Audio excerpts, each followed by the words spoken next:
Para sahabat, salah satu ciri khas negeri pasca kolonial, termasuk Indonesia, adalah gejala parasitisme. Itu konsep saya yang saya sampaikan, parasitisme, parasit atau benalu yang tampaknya indah, lalu dia menempel ke pohon-pohon ya. Ada pohon Indonesia, ada pohon daerah, ada pohon desa.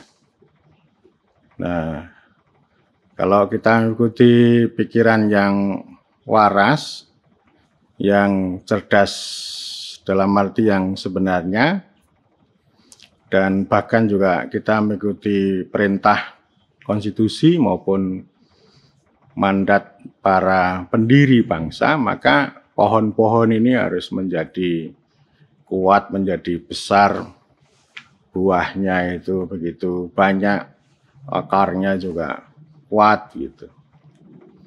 Itu perintah konstitusi sebagaimana itu ya, merdeka, bersatu, berdaulat, adil, makmur.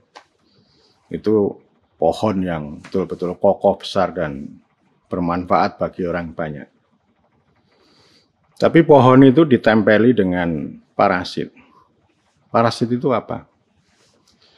Parasit itu adalah konsep-konsep yang kata sifat yang dianggap sebagai sesuatu yang baik, yang ideal.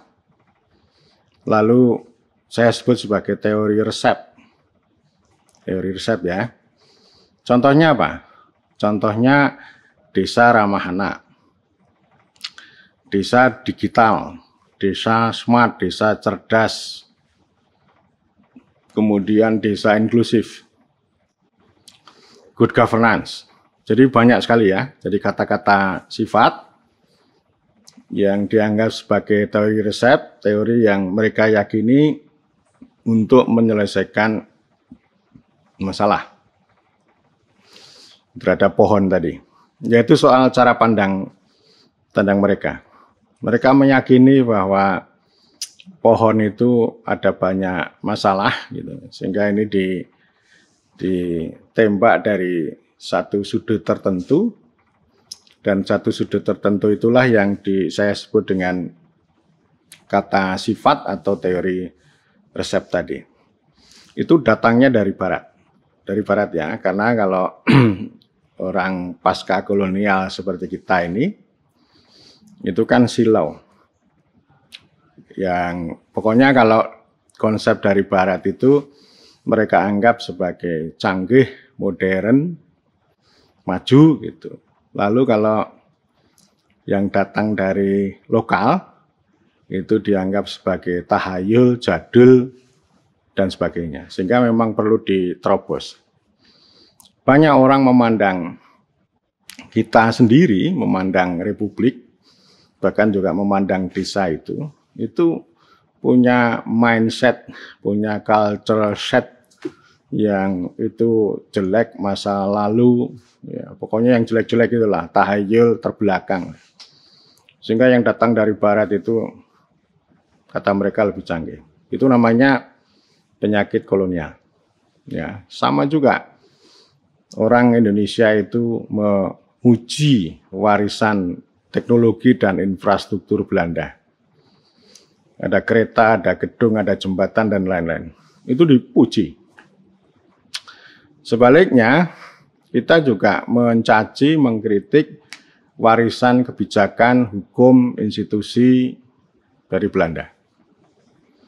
Tetapi yang kita lakukan bukan yang kita puji, melainkan yang kita caci.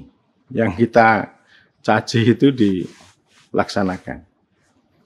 Jadi cara pandang, cara berpikir kolonial, termasuk teori resep, termasuk hal-hal yang mereka anggap baik, yang sebenarnya parasit itu mereka pakai. Itu terjadi di dalam ilmu sosial maupun praktek pemerintahan, praktek pembangunan. Orang-orang ilmu sosial dan juga termasuk teknokrat itu adalah pencinta teori resep yang datang dari barat. Mereka sudah melupakan ideologi, pengetahuan, dan nilai yang ada dalam konstitusi. Misalnya daulat adil makmur itu sudah dilupakan. Jadi mereka lebih suka dengan konsep-konsep yang tadi, misalnya desa smart atau smart village, nanti berbagai ukurannya gitu. Jadi intinya desa harus digital, desa harus berpikir seperti orang kota dan sebagainya. Jadi jangan lagi berpikir zaman dulu gitu ya.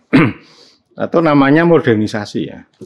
Padahal yang namanya modernisasi itu sudah berlangsung lama dan tidak pernah berhasil.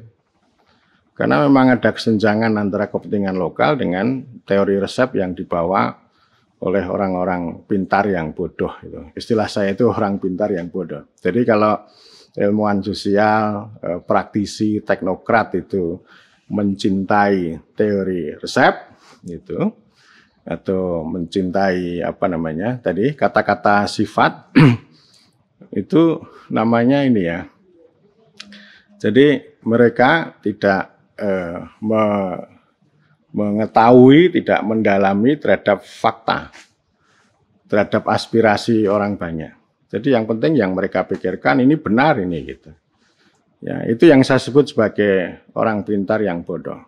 Jadi pintar secara akademik itu, bodoh secara sosiologis dan dungu secara politik. Pokoknya yang mereka pikirkan itu. Bahkan itu sebenarnya tidak relevan. Mereka tidak tahu bahwa mereka itu menjadi parasit. Contohnya ya ini, kalau pohon desa itu ditempeli dengan kata-kata sifat yang mereka bawa, itu mereka meyakini desa akan menjadi lebih baik. Tidak. Ya, itu benalu gitu. Dilihat indah, tapi sebenarnya dia menggerogoti.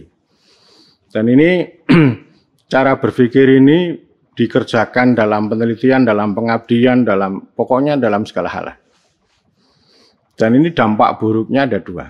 Pertama, ilmu-ilmu sosial itu tidak berkembang dengan baik, kecuali hanya menjadi konsumen teori resep. Yang nanti ada definisinya, ada indikatornya. Perspektifnya yang kritis, ya, itu tidak muncul. Kritisnya itu ya kritis. Tapi kritisnya itu orientalis modernis. Orientalis itu barat memandang timur. Standar yang mereka gunakan adalah modernitas yang datang dari barat. Jadi ini sudah ada ukuran-ukurannya. Kalau mereka melihat objek seperti desa, tidak cocok dengan kriterianya ini, maka ini dianggap salah. Jadi objeknya ini dianggap salah. Jadi mereka tidak melihat dari dalam, ya, melainkan dari ya cara pandang mereka. Ilmu-ilmunya nggak berkembang. Bukan berarti semua barat begitu. Kita itu di dunia ilmu pengetahuan, di dunia barat itu juga sangat macam-macam. Ada aliran yang modernis, yang pro dengan kolonial, baik kolonial lama dengan kolonial baru. Seperti parasitisme ini kan kolonialisme sebenarnya. Tapi juga ada perspektif yang anti kolonial, pasca kolonial. Mereka melihat bahwa ya lembamnya negara-negara pasca kolonial termasuk kita ini karena cara berpikirnya, cara bertindaknya itu tidak berdaulat. Jadi mengikuti cara pandang kolonial. Memang cara pandang kolonialisme, parasitisme itu tidak menghancurkan Republik Indonesia. Tetapi saya memandangnya bahwa apa yang mereka datangkan dari dunia lain itu sebagai kabut tebal. Ya, kalau kita di angkasa itu kabut tebal itu artinya membuat kita itu tidak punya pandangan yang terang benderang dan jernih. Ya, itu masalahnya ya, dan itu menjadi gangguan. Kabut tebal itu bisa membuat celaka, meskipun juga bisa lewat dengan penuh dengan penuh goncangan begitu. Yang kedua itu pohon tadi ya. Jadi pohonnya itu ya tidak bisa, Anda bisa bayangkan lah kalau sebuah pohon itu dikeroyok oleh 10, 20, 25 parasit ya, dia kelihatannya ya gagah tapi rapuh. Dan pelan-pelan itu parasit itu akan menggerogoti, gitu ya, menggerogoti pohon yang sebenarnya kita sedang rawat supaya bisa menjadi besar, menjadi kuat, dan kemudian berbuah untuk orang banyak. Ya, jadi ini tradisi di ilmu sosial rata-rata gitu. Termasuk ilmu-ilmu yang saya pelajari ini. Jadi orang begitu bangga dengan konsep-konsep, dengan teori resep yang datang dari Barat, yang mereka anggap itu bisa menciptakan kebaikan dari Indonesia, padahal kalau kita baca secara kritis, mereka itu menjadi parasit yang menggerogoti tubuh-tubuh kita, menggerogoti pohon-pohon kita yang sedang kita tumbuhkan dengan prinsip merdeka, bersatu, berdaulat, adil, dan makmur.